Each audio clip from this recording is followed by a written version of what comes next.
love it, but you still do it because it's the necessity of owning and running a business. The same is true for time. And a lot of the things that I talk about in business is quantifying and identifying the invisible, because just because it's invisible, just because we're not seeing it on a spreadsheet, we don't see time on a spreadsheet unless we actually do the time audit, doesn't mean it's imaginary.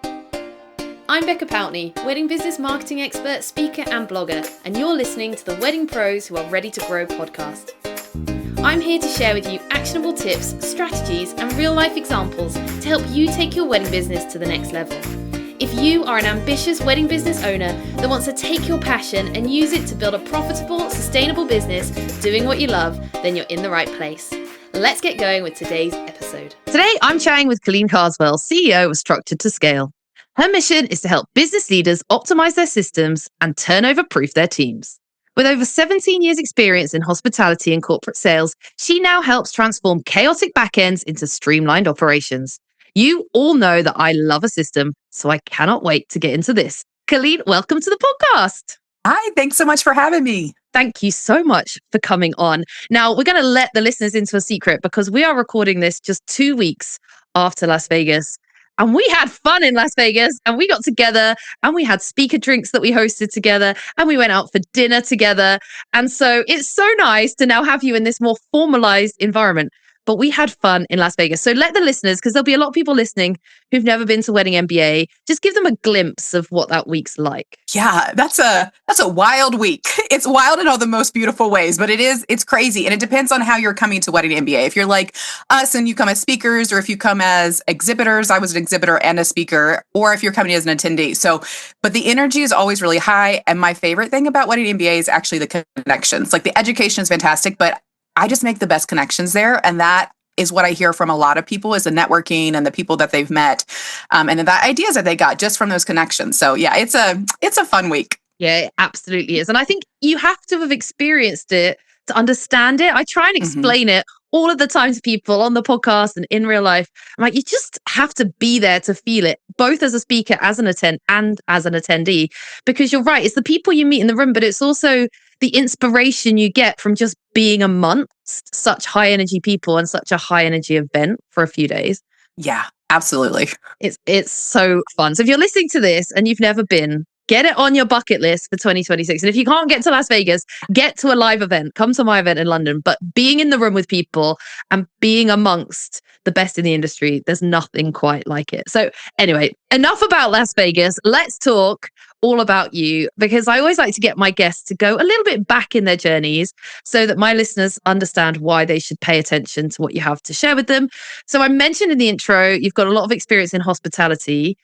Give us a bit more information. Where did your career start? Did you start out in hospitality, and what did that look like? Yeah. Funny enough, I did not start in hospitality. I had a very short stint in law. I was a legal assistant for a bankruptcy law firm, and that was just not the right fit for me. So after college, or actually during college, I started working on cruise ships, and I started as a wedding coordinator on board Royal Caribbean cruise ships. So somebody else planned it shoreside, and then people would come on the ship and I would execute the wedding. And then I was also, during that role, what I now call the hype girl, because it's way easier to say than my title was actually crew staff, which tells you literally nothing about what it is I did. So I just say I was the hype girl. So I got parties started for like 70s night and theme nights, and I danced in parades as giant margaritas, and I emceed karaoke and bingo. So like all the fun stuff that you do on the ship, I was the face. I reported directly to the cruise director, who is like the celebrity on the ship. So that's how I got my start. And then I did that for 2 contracts. Eventually moved into head office in Miami for Royal Caribbean. Then I went into luxury resorts and hotels and country clubs and conference centers, and pretty much every sector of the hospitality industry I've been in. And it's typically been in the wedding and event capacity. So in some kind of catering sales role or some kind of sales director role, but for the events department.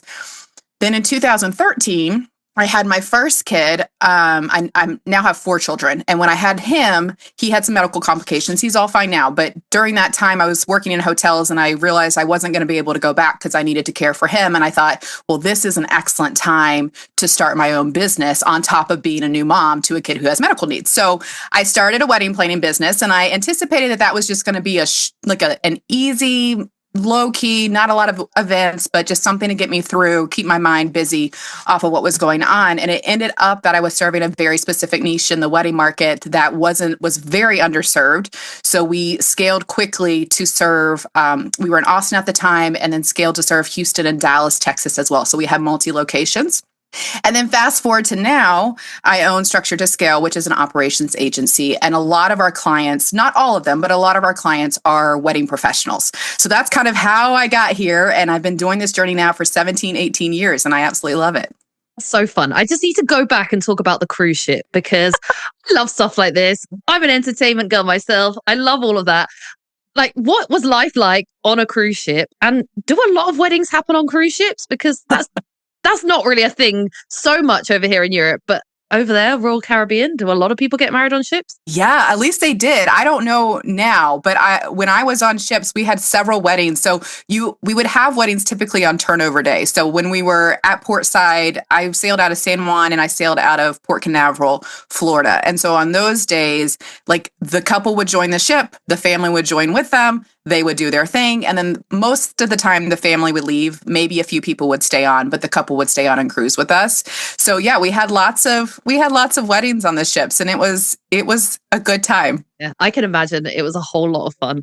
And maybe we do have a lot of cruise ship weddings. If you're listening to this and you're based in Europe and you know something about this secret cruise ship wedding industry that I don't know about, reach out to me, let me know, because that sounds like a lot of fun. But I imagine you learn a lot in a short period of time as well, being in that kind of very small, tight space environment. Like, is there anything that you can say? Yeah, I definitely learned this from that time. Oh yeah. I think I learned pretty much everything I know, and I do what I do now because of cruise ships for many different reasons. But you work 15 plus hours a day, easy. Like it is, you are on all the time. And if you're not on and you think you're off, but they need you to be on, they can just walk right down to your crew cabin and knock on the door and have you come to work. So, but what I really loved about it was it never, like, yeah, it felt like work, but they also make it such an immersive environment in terms of like their team training and their team culture and their experiences. And like for me, and I can't speak for everybody who's worked on ships, but for me personally, it was such an amazing time. Like I had so much fun working, and I had so much fun not working when those hours did happen. So yeah, I think if you're interested at all in the hospitality industry, the cruise ship world is definitely the place to start, because you learn from all different people, you work a lot, and you also get to work with people who have different backgrounds and different cultures. And I think that's one of the most beautiful things about it, honestly. If I could go back, I would. And anytime I run into somebody who's kind of like in that season of life, I always kind of nudge them like, hey, do you want to, maybe cruise ships are for you. So fun. I feel like there's this retirement plan going through my head where I need to go get a job on a Disney cruise ship when my kids are grown up. And I just want to go travel the world for a little bit and go serve a bar or something on a Disney cruise ship. Right. Yeah. Let's get back to where we need to be with the systems. So you talked about becoming a wedding planner, setting up that business alongside your family. It feels like quite a leap to me to go from, I was a wedding planner and now I set up my business in systems. There must be some kind of thing that made you take that leap, or a process that you could explain to us as to why you realized that there was this gap there. Yeah, I think planning is it's very systematized. It's very logical. It's very timeline oriented. It's like you have to have your processes in place in order to be a planner. So I think that plays into it a little bit.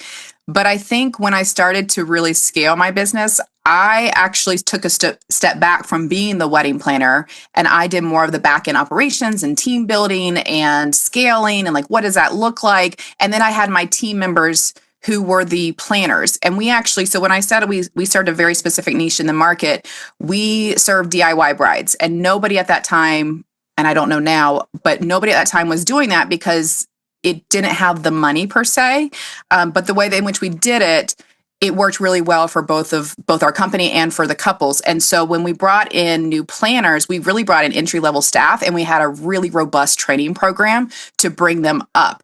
And that is what I loved. I love the training. I love the culture building. I love the operations. I love the systems. Like, how can we build these systems and these foundations to really allow us to scale? That said, the reason why I do what I did now. Eventually in the business, I got to a place that we were good. But because we scaled so quickly and we didn't have the foundations in place or the infrastructure, because I was just a new mom, just like winging it. Because we didn't have all that in place, there was definitely some struggle that didn't need to be there, right? Had we done it properly, had we set those foundations up and the infrastructures up and the systems from the beginning and then scaled, it would have been a much easier process. We got through it, but I think that's why I do a lot what I do now as well. One, because I love it, but two, because I know what that struggle is like, scaling too quickly, and I don't want to see others make that same mistake. And I think we see it a lot, particularly in the wedding industry. You've worked with a lot of wedding businesses. I've worked with a ton of businesses, both solopreneurs, teams, venues. And that back end, when you dig into it, can be complete chaos. Why do you think that is? I just don't think it's everybody's sweet spot, right? We get into business to do the things that we love, and then somehow we get thrown into being all these other hats. We have to make SOPs, and we have to be a bookkeeper, and we have to do marketing, and we're stretched so thin, and we're not able to really put forth the time and the energy and the resources to one specific thing. So I think that's why it's important, if you have that financial freedom and to be able to do that.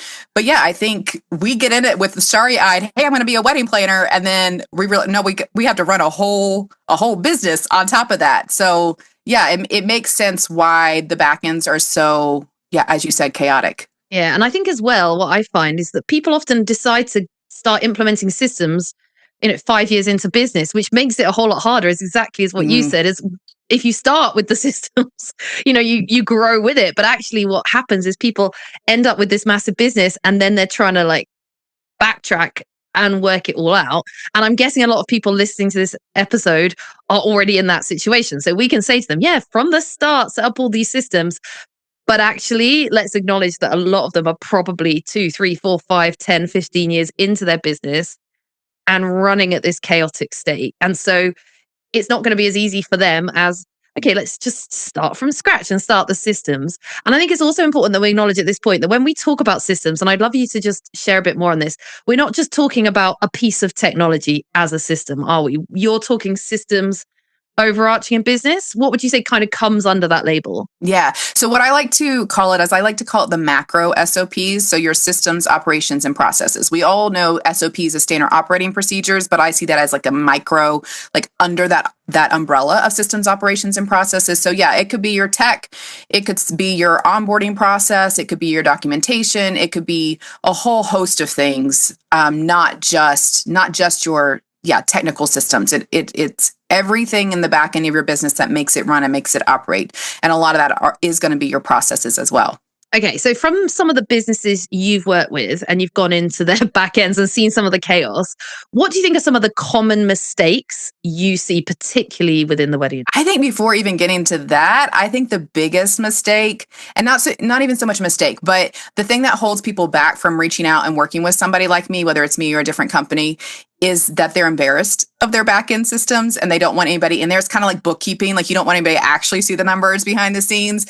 And I think that that's so common. And I think I want to call that out. Like if you're feeling that way, don't let that be the thing that stops you. Everybody feels that. And I don't know if it's because of what I do, probably a little bit because of what I do, but everybody's back-end systems are a mess. Like they're all some form of chaos. And I think, and even the people I don't work with, because I go to a lot of events and I make lots of connections and I network all the time. Like that's something that I absolutely love to do. Even when I'm doing that and I'm speaking one-on-one to people, it always comes up that they don't feel like they have the right foundations or they don't feel like their processes are where they need to be. And oh my goodness, I don't have SOPs. The number of people who don't have SOPs far outweighs the number of people who do. So I just kind of want to mention that in terms of it's completely normal to have some shame built around it. And it's completely normal not to have it all together. And that's why even more so that you should either focus on it or reach out to somebody who can assist you with that. Absolutely. That's so true. And you know what's interesting, if you want a mindset shift, if you're listening to this, is that actually if you do want to work with someone like Colleen, and I expect it's the same that you feel as I feel, I love going in and talking to someone and finding out they've got a really chaotic system because it means I can help them. And actually, when you're into systems and structure and planning and you've got the answers in your head, that's a great thing. Like you don't want to go into a business and then they've got it all perfectly together. So actually, the mindset shift is if you feel like it's chaotic and you need help, don't feel embarrassed because Colleen's going to love that problem. I'm going to love that problem. I love to see a chaotic business and fix it. Yeah, absolutely. I'm the same way. It's kind of like sometimes I just had our person come clean the house yesterday. And sometimes I like it to be a little extra messy, like a little extra filthy. Cause then when it's clean, it feels really, really good. And I feel like that's the same way with systems. Yeah. If I get in there and it's just like a beautiful, I don't know if anybody knows this reference, but like the Beautiful Mind where it's just like the wall of madness. And like, I just love taking that and just organizing it into where things need to go. And yeah, it's fun. It's fun for people like us. And I think that's so key. Like going back to what we were talking about when we started our business and like, why do we think people's back-end systems are a little bit chaotic? It's like, because you are meant to do the thing that you are passionate about. You are meant to do the thing that you love and that lights you up. And then we have people like us who are really good complements for that can bring the back-end pieces to where they need to be and help you be able to do more of what you love in the way that you love to do it. Yeah, so please don't be ashamed of your systems. If you're feeling seen right now, realize it's nothing to be ashamed of. Actually, maybe it's a sign that it's time to get it sorted in your head and start to take control of it. So what are the first steps for someone then? If they are listening to this and they're thinking, I don't even know what she's talking about. I don't have any SOPs. I do everything on a spreadsheet. I have 25 different systems that I try and do things on. I'm writing things on paper. What's the first thing they should do to try and get on top? So I'm going to say something that nobody ever wants to hear, but it's literally the thing that's going to change everything for you. And it's to do a time audit. That will change everything because you'll be able to see your inefficiencies. And what a time audit is just tracking your time. I like to say for at least a 10-day period, and I like to do it during a time that's pretty indicative of what a normal day is. So if you're off on vacation for a week, that's not a time that you would do a time audit. Or if it's a really slow time in your business, probably the first one not going to be the time that you do the time audit, but it's tracking your time in 15-minute increments. It's saying exactly what you did during that time. It's saying, is this energizing? I look at the whole picture. I want to know how it energizes and fuels you, and if it drains and depletes you. So is this energizing or is it draining? What's the value of this time? Like, what's the value of the task that I'm doing during this time? There's a whole system behind doing a time audit, but if you just start to track it and reflect back on it and say, oh, here are some patterns that I'm noticing. Here are some things that I'm doing over and over and over, and I can probably automate, or I can batch it out. You'll be able to free up a little bit of that time and really see where the processes and the chaos is living in your business based on where your time is going and how you're spending your time. So nobody ever really likes that answer because nobody wants to track their time. I don't want to track my time. I also don't want to I don't do bookkeeping now, but like if there's certain things in your business that you do, like maybe you do the bookkeeping, you don't love it. Maybe you pay taxes, you don't love it, but you still do it because it's a necessity of owning and running a business. The same is true for time. And a lot of the things that I talk about in business is quantifying and identifying the invisible, because just because it's invisible, just because we're not seeing it on a spreadsheet, we don't see time on a spreadsheet unless we actually do the time audit, doesn't mean it's imaginary. It's still there. You just ignore it because you can.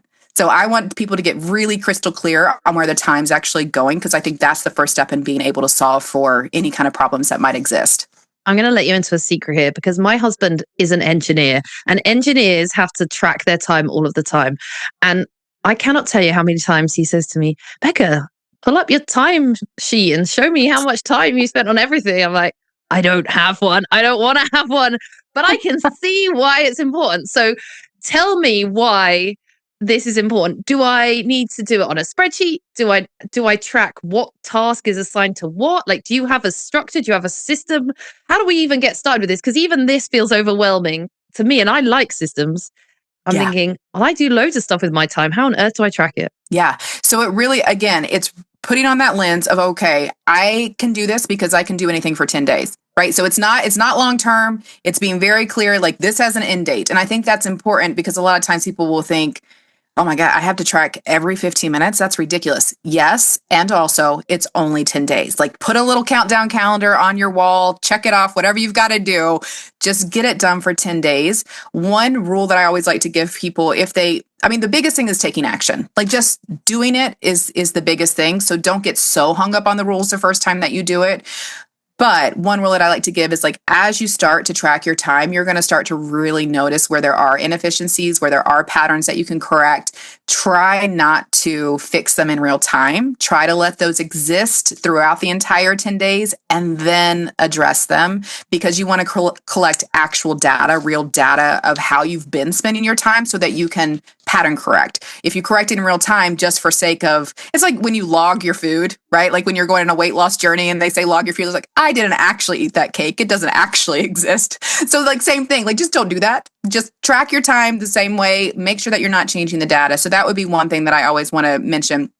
But it really is just tracking in 15-minute increments and just looking at what you're doing during that time. Because a lot of times people say, for example, social media, right? A lot of times people will say, I don't spend that much time on social media. Well, probably you do. Probably between the scrolling, just mindless scrolling, probably between the recording of the videos, the editing of the videos, you're probably spending hours and hours every week. And then you can identify, okay, that is a place that's getting, 15 hours of my week every week.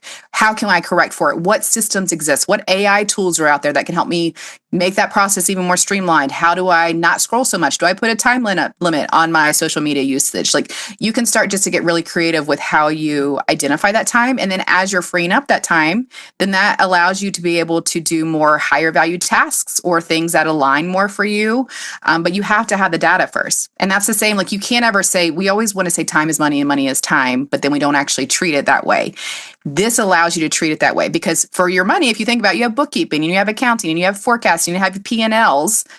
For time, we don't have any of that. But we know that it's just as important, if not more important, of a resource. So this allows us to really get clear on that data so that we can, when we say, I don't have the money to pay my people, well, you find it because you have data. I don't have the money to pay taxes. Well, you find it because you have data.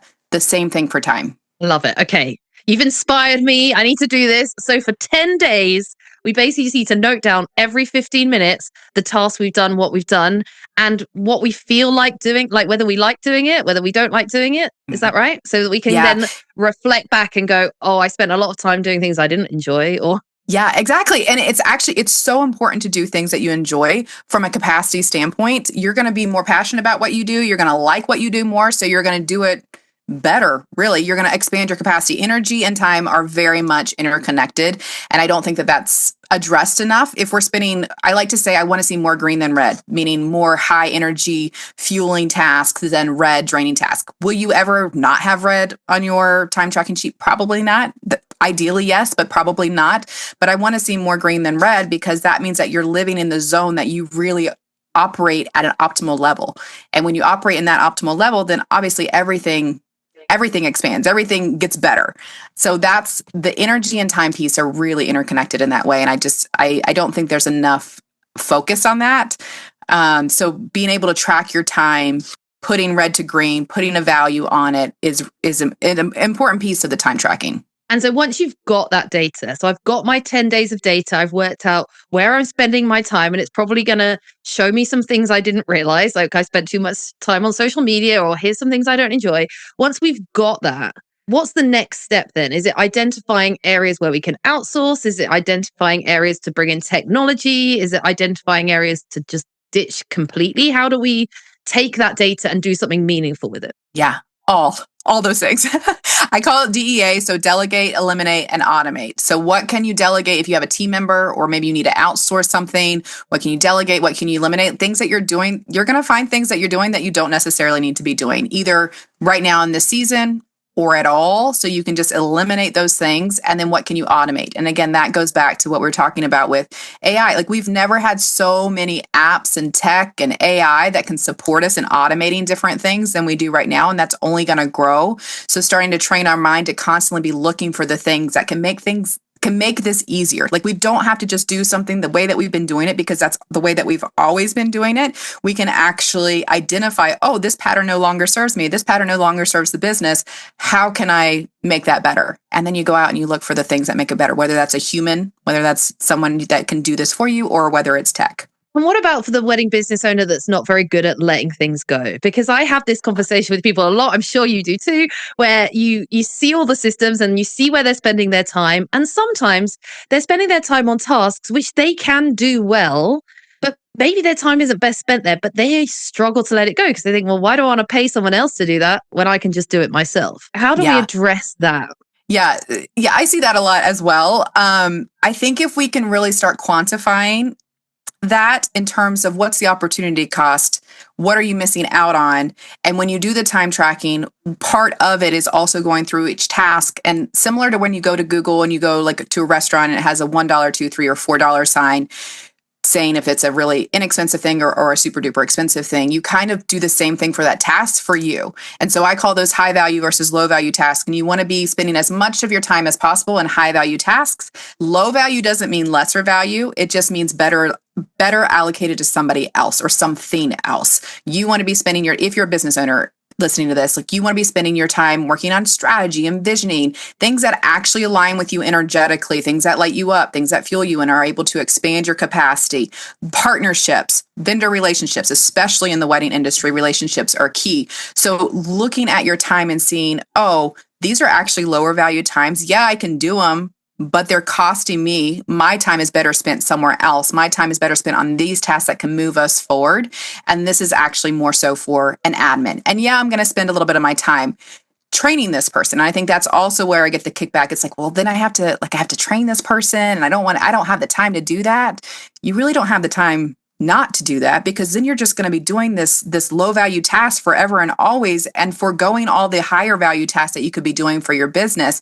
So what I like to say around this mindset is you are either wasting time, spending time, or investing time. And I think when you're training somebody up to take over the low value tasks that you've carried for so long, that's an immense investment of your time, because it's going to come back to you. Once you put forth that time to begin with, later on, that's what you're looking for, is that ROI of your time later on. You're going to get all that time back.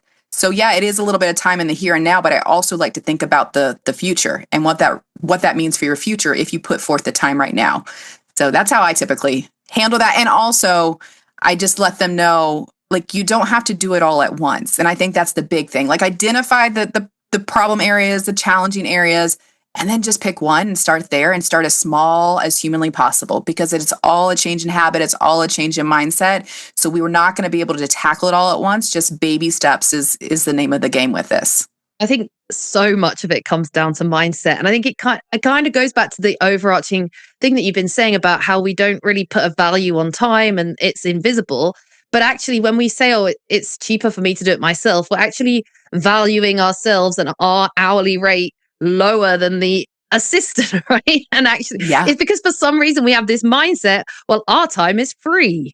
Right. But it shouldn't be. Our time shouldn't be free. We should be the most expensive asset in our business. Yes, absolutely. And I do see that a lot as well. It's people are doing this because they think that it's not costing them anything, but it's costing. If you look at, again, the opportunity cost, is costing you hugely. Like, if you were doing this, if you were spending your time doing these higher value tasks, building those relationships, doing sales power hours, whatever it might be, versus, I don't know, taking pictures of receipts and putting it into your bookkeeping system or whatever smaller tasks, checking emails. Now that's another thing too. It's like, a lot of times people spend tons of times in their emails, just as an example. And there are tools that allow you not to do that. AI can come in and clean out your inbox for you. You can turn it into a project management system. So that's why I like doing the time tracking, because it shows me the data. It shows me the areas that I need to improve. And then I get to get really curious about it and say, all right, well, what can I do to solve for this? And then that's where the fun starts. The fun starts for people who love systems, particularly. Yes. We could just geek out about these kind of systems all day, but it's so true. And also it frees us up to continue to be creative. So as you were talking, I was just thinking about this podcast as an example. People say to me, how have you managed to get to, 200 episodes of the podcast? How do you do it every week? And it's because I ended up shifting how I did it to stay creative. So I absolutely love doing this podcast because I do the hour where I talk to the guests, which I love doing, and it really fills me up and inspires me. And then all of the administration work goes to someone else. So all of the bit that was draining me of that, which was the editing and the audio correcting and the exporting and the cutting it up for social media, all of those things which were important, they drained and they took away from me. And the moment I outsourced them, it meant I don't mind doing this a couple of hours a week. I love having conversations with my educator friends and teaching and sharing. And yes, I could do all of the other things too, but actually I'm much more creative and free to have these great conversations because I then pay someone who's much better at it than me to do it in their time instead of mine. Right. Yeah. And I think it's so important to do, again, we've talked about this, but to do the things that light you up and energize you, not just in business, though, right? Also in your personal, because we have been conditioned and subconsciously or consciously, we believe that we exist in two separate parts, where one part is professional and one part is personal, when really we know that what happens in our personal influence is professional and vice versa. And so we need to constantly be pouring into ourselves and to be fueling ourselves in ways that really energize us, because it allows us to show up differently. I like to give it the example of, and I never remember his name, but the Lego guy from the Lego movie, and he's like, everything is awesome. That guy versus what was that movie? The one with all the emotions. It was a Disney movie. Maybe you know because you're a mom, but it was like a Disney movie, and it had like angry guy and anxiety Inside girl. Out. Yes, that one. And so then I like to think about those different emotions and how that energy plays, and specifically around the sadness, the blue character. And it's like, those are two very different energies. So energy does impact how we show up. Energy does affect our quote unquote productivity. And so we want to be pouring into ourselves and fueling ourselves in all of our energetic pillars so that we can show up fully and that we can do the best that we can do. So even like, I love that example of your creativity, because that actually is allowing you to be more energized to be doing all the things in your business. And again, to your point too, like somebody else is really good at that stuff. Somebody else really likes that, like bookkeeping. Like I hate bookkeeping, but there are people who geek out on bookkeeping and love bookkeeping. And it is my gift. I serve them. It is my gift to them to let them do my bookkeeping, right? Yeah, absolutely. So, so true. So how do we stop ourselves as well being busy fools? Because I think a lot of the time we see time and then we fill time, but also we spend time on stuff that is wasting time as well. Or sometimes we just feel the need to tell everyone we're really busy. We're so busy at the moment. Mm. We can't meet up because we're so busy. And quite a lot of the time we're busy for the sake of being busy. Does that make sense? Yeah, complete sense. And I think that's why I said earlier, like quote unquote productivity. I hate the word productivity. I think words matter. So the words that you use influence the actions that you take, influence results that you get. So if you say I want to be productive, you're going to take actions that make you more productive, which are going to influence the results that you are a more productive person. But what actually is productivity? If you break it down to what productivity actually is, it came from a factory age, it came from the industrial era, it's output per input. Like that is ew. Like I don't want to, like that's not something that I want to do. That just means you're busier. Exactly to your point. I want to make sure that the things that I'm filling my time with allow me to be more the person that I want to be. And I think that's the mindset shift that you have to make, because we can very easily just create all this time. We can use all the tools. We can do the time audit. We can create all this time. But if we don't shift the pattern, if we don't shift the mindset, we are just going to fill it with more things to do, because we've been conditioned, especially as women, especially as parents, that the more that we do, the more valuable we are. The harder we work, the more effort, the better the result. And that's not always the case. Sometimes just letting it be easy, sometimes doing less is going to be the thing that actually allows you to be more of the person that you want to be. And I don't think that anybody really got into business to do all the things and wear on the hats and be super big. Like we didn't trade our very lucrative, cushy salary from corporate, if that's our background, to come into business ownership and to just be busy all the time and to do all the things. Like the beautiful thing about business is you get to create it to be your own. But a lot of times we value ourselves based on how busy we are. So it really is breaking that mindset and understanding that as you create the more time, the goal is not to create more time with your time audit so that you can fill it with more things to do. The goal is to create more time and then really assess, okay, now that I have this time, what can I put in there or not put in there that allows me to be the person I want to be? Do I want to be a more present parent? Is that why I became an entrepreneur and a business owner? Do I want to be someone who is healthy and fit and runs marathons? Do I want to be someone who can care for my aging parents? Like, what are the things that you want to be? And then focus on that versus on, all right, I have all this time. Now let's do all these other 700 tasks that I really don't need to be doing and somebody else can do them, or they don't need to happen at all. Okay, I want to talk about something else that I see a lot. And you mentioned earlier about emails and how there's AI systems that can help with your emails. And we both know that there are tons of systems. Just going back to Vegas, you can walk around that expo floor and there's systems for days in terms of technology systems. And I think one of the things I see is that people realize they need some kind of technology to help. And then they just get overwhelmed with choice and they don't know how to decide on the right system. They don't know what they should be paying for the right system. And then this becomes this huge barrier in itself. Do you have any advice on that? Yeah. So twofold a little bit. One would be lean into the system that is AI, right? So like just use AI and give it a prompt and say, here's where I'm at in the business, and here's my tech skill, and here's my budget, and here's the things that I have challenges with, and see what it pops out. You can even say, here are the 3 things that I went to Wedding MBA and the 3 systems that I am exploring. Here's the information about myself, and help me kind of look at these holistically. Now, does AI always have the most up-to-date, most accurate information? It's getting better and better. We're not entirely there yet. So there is a little bit of a caveat there. But I do think leaning into something that is already a tool that exists is helpful.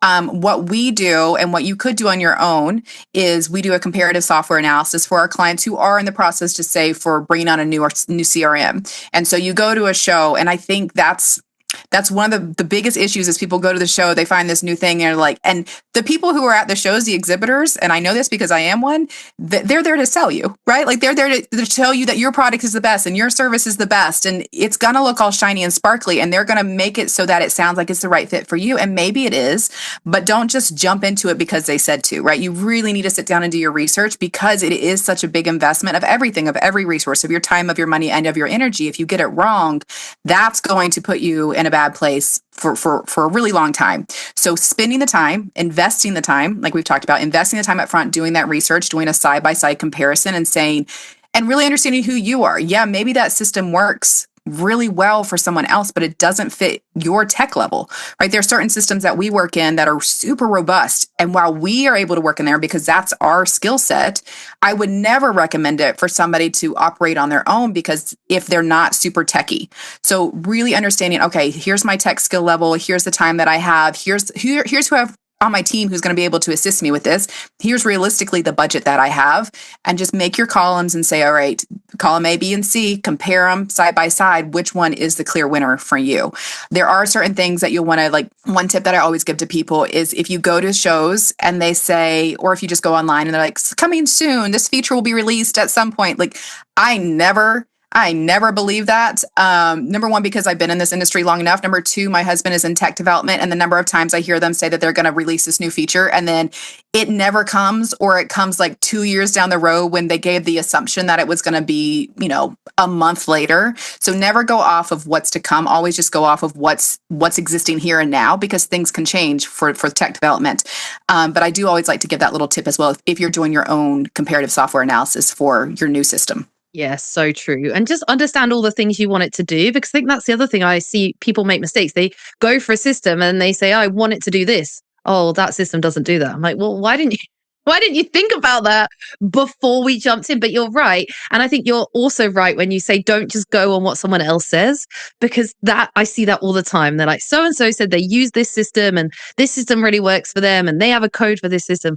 I'm like, yeah, but their business is so totally different to yours, and what they want to achieve is so totally different to yours. So it's great that they've recommended that, but you've got to look at it in light of yourself, for sure. Is that something you help people with, Colleen, in your business? Is that one of the things, if people work with you, is that part of the strategy that you go down? Yeah. I mean, we do the actual comparative software analysis for them. So if they come back from a show like Wedding MBA and they're like, oh my gosh, I saw all these great systems. I need a new, again, just CRM for an example. I need a new CRM.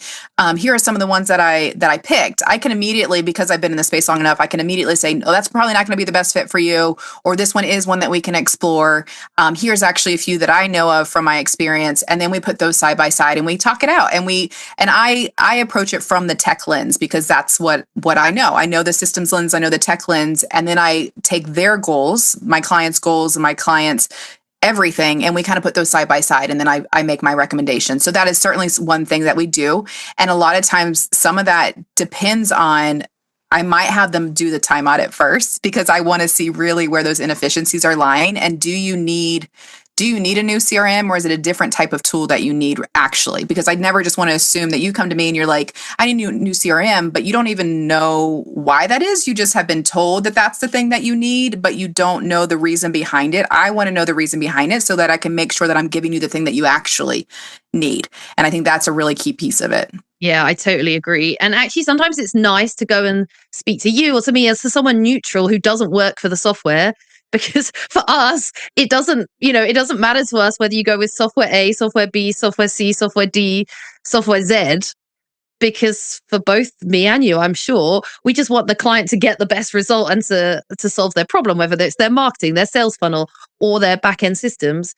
And so often going to a neutral party who knows a lot is a helpful thing to do. If anyone hasn't listened, actually, I did an episode, I can't remember the number of it, you have to go back, search through Google, where we actually compared 3 CRM systems and we just talked through some of the pros and cons of each of them. We're going to do another episode on that soon.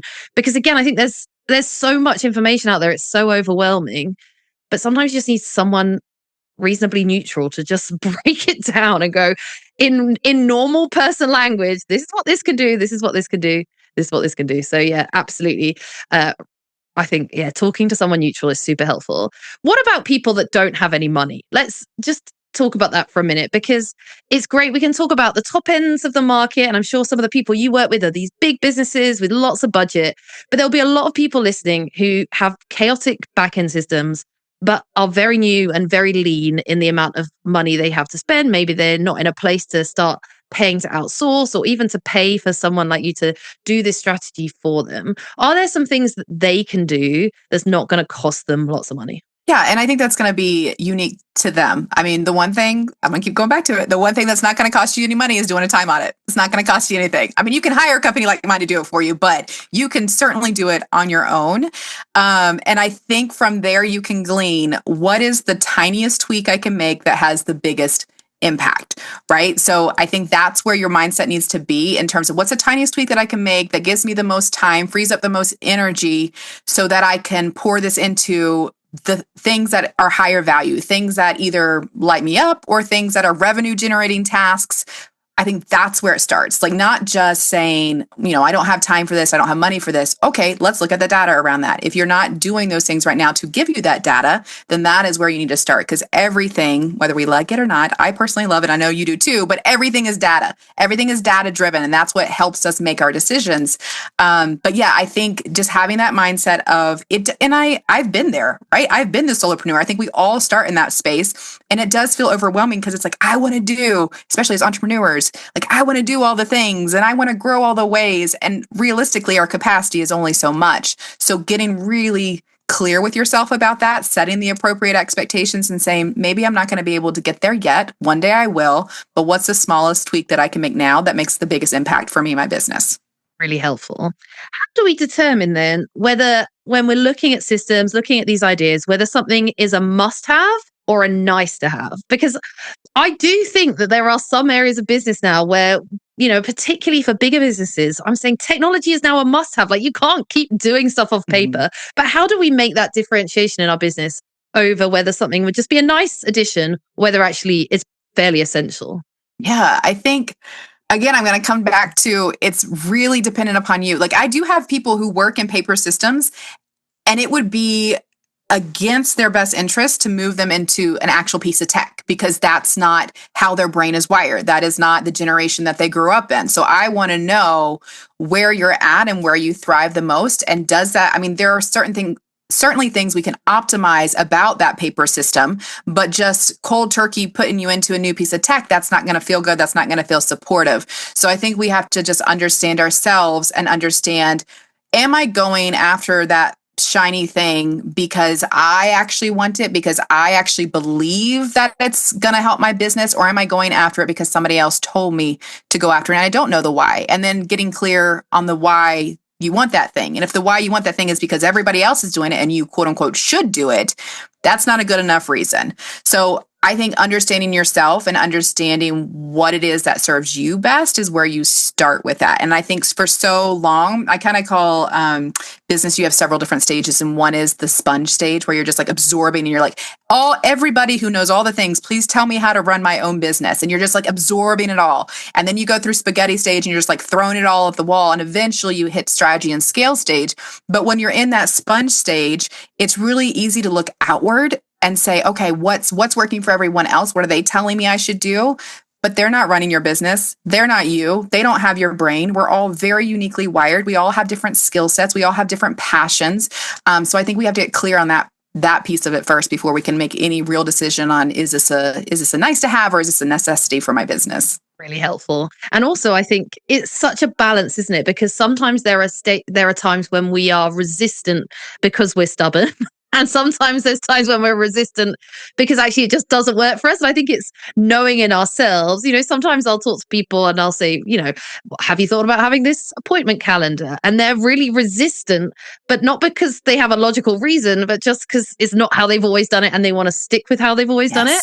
And so it's that difficult decision as to whether, is this me and this is the best way to serve me, or am I actually just afraid of change? Right. And I think too, you also, as much as you have to think about it from your own lens, you also have to think it about from your couple's lens and your client's lens, right? You have to serve them and meet them. And this is similar to what I talked about at Wedding MBA this month, but you have to meet them where they're at too. Like just because you like going back and forth via email, trying to find a time on the calendar that works and spending hours of your time doing that does not mean that your Gen Z couple wants to have any part in that. And your Gen Z couple is very used to now going onto a website that's already there for them, clicking a button and deciding what time works best for them. So even if you are feeling that resistance to doing a new thing, also think about it from your couple's perspective as well, because that's so important as we're getting more and more generations moving up the pipeline, making sure that we're meeting them the way that they need to be met. Absolutely. Okay, there's one final thing I want to talk to you about, because I was listening to some other podcasts that you've been on and doing some research for this episode, and you talked about something that I want you to talk about here and give us a bit more information about. You were talking about starting your day with the 4 W's. So can you just walk us through what that means, what it's all about? Because I heard it and I thought, yes, this is a really great thing that my listeners would benefit from. Yeah, this is my favorite hack that I've ever come up with, and I call it the 4-4-4 method. It's 4 minutes a day to do 4 W's to 4 extra momentum, clarity, and growth. I also call it 4-4-4 because I love a good angel number. But it's basically starting every single day. You do not even need to create 4 extra minutes of your day. You can do this in conjunction with other things you're doing. Whether you drive into work, you can do it while you're driving. You can do it while you're making kids breakfast. You can do it while you're in the shower. But we're getting really clear on these 4 W's. So W number 1 is your win, W-I-N. What was your win from yesterday? And then I want you to celebrate that, because we get really good at focusing on negative things and challenging things and being hard on ourselves. So the more and more every single day we consistently tell our brains, no brain, we're going to look for the positive. We're going to look for the good. We're going to look for the wins. The more likely we're going to start to build that habit as we go. And it starts with just quickly identifying what was my win from yesterday. The second W is, what will I do today no matter what? And a lot of times what we do is we put it onto our day. We put 700 different tasks that we want to do, and we're going to do them when we're super ambitious, and the day comes and hits us in the face and we don't get them done. And then we feel bad about that at the end of the day. And that negative energy eats away at us. So if we can give ourselves just one thing, no matter what happens today, I'm going to get this one thing done. That's your will for today. Typically, I recommend that that's connected to your weekly goals, which are connected to your quarterly goals, so that you're constantly and consistently moving your business forward. Now, there are going to be maybe 5-10% of the time where they're not related to that, but for the most part, you want that will to be related. The next W is won't. So what did you do yesterday that you're not necessarily proud of, or it moved you further away from your goals? You just won't do that thing today. So for example, let's say I'm really not wanting to wake up and look at my phone, but yesterday I woke up and I looked at my phone first thing in the morning, and that didn't really start me off good. I got in some negative energy. Today, I just won't do that thing. It's a very simple thing. You're self-aware of the thing that maybe isn't the best habit for you, maybe doesn't serve you the best, and you just won't do it. And then the last one has a little bit more meat to it, but it's your white space. And how I typically, so I talk a lot about different time tools, and those can be things like theme days and time blocking. But when we get into those, a lot of times what's happening is when we're time blocking like we would schedule a wedding, meaning we're saying 9 to 10, we do this, and 10 to 10:30, we do this, and 10 to 10:45, we do this, but we're not leaving any room in the calendar to account for unexpected opportunities and challenges. So if somebody calls and wants to book your services, if you've booked back to back all these different things in your mind and you don't get them done, well, because you had a really good thing come through, but at the end of the day, you're going to say, well, I didn't get the things done that I wanted to get done. When you have white space on your calendar, it lets you account for those. It lets you tackle the challenges. It lets you do the emergency things. And white space is going to be different for every person. I have done this practice for about a decade, actually over a decade now. I now know that my white space is an hour and a half. Like I need on my calendar dead space, buffer room for an hour and a half every single day. But I have some clients who's 30 minutes and I have some clients who's 3 hours, just depending on their industry, depending on how their brain's wired. But play around with white space, like start putting on your calendar, maybe an hour, maybe 30 minutes, reflect back. Was that enough? Was that too much? Did certain days, did I need more or less? And just keep moving forward from there. But every single day I do this 4 W's to make sure that I'm set up for success and that it's a consistent practice, because you can do 4 minutes, right? You can do 4 minutes and it really is a huge impact. And it goes back to that. We have it wired in our head that the harder the thing, the more effort something requires, the better the results. And so sometimes when we have something super simple come across our plate, we're like, no, that's too easy. That won't have a good result because it's too easy. But I promise you, if you start to do this, like just give yourself a 21-day, like to give yourself a 21-day challenge that you're going to show up and do 4 W's every day, it'll change everything. I love it. I'm so glad that you could share it and explain it, because I knew that people would find that super helpful. Colleen, it's been such a pleasure chatting with you. I could talk systems and geeking out about back ends of businesses all day, but we must go. So I will end my podcast like I always do with the same question, which is, what's one thing you personally wish you'd known sooner in your own business? Yeah, I think I'll go back to when I had the wedding planning business, and I actually learned it and I did it differently when I started this business. And that was the power of a community and a coach. Like I having support people, it felt really isolating during that first, especially as a new mom, juggling what I was juggling. It felt really isolating. I didn't know the power of a coach. Like that, it wasn't even something in my mind of having a community. It doesn't even have to be a paid, like you could get a mentor. That's not, you don't necessarily have to pay for that. You can get a community of like-hearted people, just join something, be around people with like-hearted ambitions and goals. But yeah, I think that would be the thing that, and was a thing, because the next time I started my business, I knew the 3 things I wanted was a community, a coach, and a bookkeeper.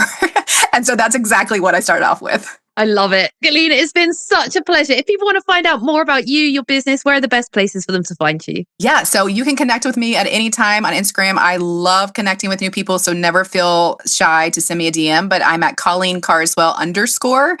And then my website is structured with a D, structuredtoscale.com. And I actually am going to throw in, because we had a lot of conversation around this today, if you go to structuredtoscale.com /TTT, you can get it's very basic, but it's a spreadsheet that helps you do your own time audit. So it's already broken down into the 15-minute increments, and then it has your 4 W's to do. It shows you how to do your energy and your time valuing. So that's at structuredtoscale.com /TTT. Love it. I will put all of those links in the show notes. I hope to see you somewhere in the world, Colleen, very soon. Thank you for your time, and I'll speak to you soon. Thank you. What a great conversation. You all know that I love to geek out about a system. So I hope you've enjoyed hearing us chat about it. If you're sitting there and feeling like you are in that chaotic space, let me just encourage you to do something about it. Go grab that resource. Maybe we should make a pact that together we're going to start tracking our time. I'll see you all next time.